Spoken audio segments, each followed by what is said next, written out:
కూటమి ప్రభుత్వం ఏర్పడిన తర్వాత ఈ పబ్లిక్ గ్రీవియన్సెస్లో 90% రెవెన్యూ సమస్యలే వస్తున్నాయి అధ్యక్ష.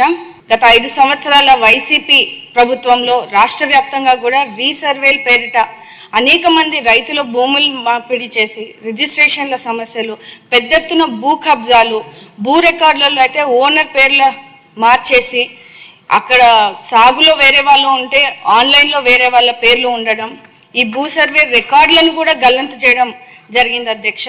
ప్రత్యేకించి మ్యుటేషన్లు నిలిచిపోయి వారసత్వ భూములు ఉన్న వారు ఇబ్బందులు ఎదుర్కొంటున్నారని మీ ద్వారా మంత్రివర్యులకు తెలియజేస్తూ, అలాగే ఈ భూ విస్తీర్ణను కూడా తగ్గించి హద్దులు మార్చేసి భూ కబ్జా పత్రాలను మార్చేసి బ్యాంకు రుణాలు రాలేక రిజిస్ట్రేషన్స్ ఆగిపోయి అలాగే ఎంతోమంది రైతులు ప్రజలు ఇబ్బంది పడే పరిస్థితిని ఈరోజు మా నియోజకవర్గంలో చూస్తూ ఉన్నాం అధ్యక్ష.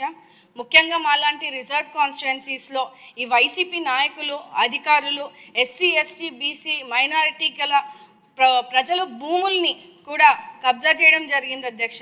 తక్కువ ధరలకే వాళ్ళని భయపెట్టి అమ్మడము లేదా కొనుగోలు చేయడము అవన్నీ కూడా జరగడం జరిగింది అధ్యక్ష.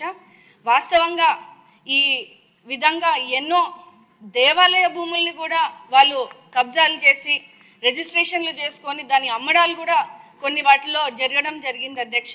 మీ ద్వారా మంత్రివర్యులను వీళ్ళపై చర్యలు తీసుకుంటారా లేదా అని కూడా అడుగుతా ఉన్నాను అధ్యక్ష. ముఖ్యంగా 2019-24లో జరిగినటువంటి రీసర్వేలు అన్నట్టు కూడా తిరిగి రీసర్వే చేయించాలని కూడా మీ ద్వారా మంత్రివర్యులను కోరుతున్నాను అధ్యక్ష. గత 5 ఏళ్ల వైసీపీ ప్రభుత్వంలో భూ సర్వేల పేరిట పరిష్కారం చేయకపోగా కొత్త సమస్యలను కూడా పుట్టించడం జరిగింది అధ్యక్ష.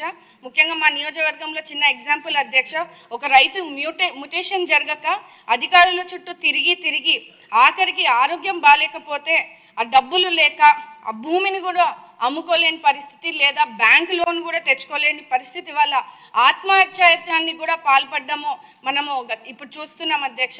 దయచేసి మీ ద్వారా ఈ సర్వే విలేజ్ ఆఫీసర్ల పైన కూడా విచారణ వేసి వాళ్ళపై చట్టపరమైన చర్యలు కూడా మీ ద్వారా తీసుకోవాలని రెవెన్యూ అధికారుల పైన మనము ఖచ్చితంగా దీన్ని పర్సనల్గా తీసుకొని ఈ రైతులు ఏదైతే పేద రైతులు ఇబ్బంది పడ్డారో మీ ద్వారా మంత్రివర్యులు చర్యలు తీసుకోవాలని తెలియజేస్తున్నాను.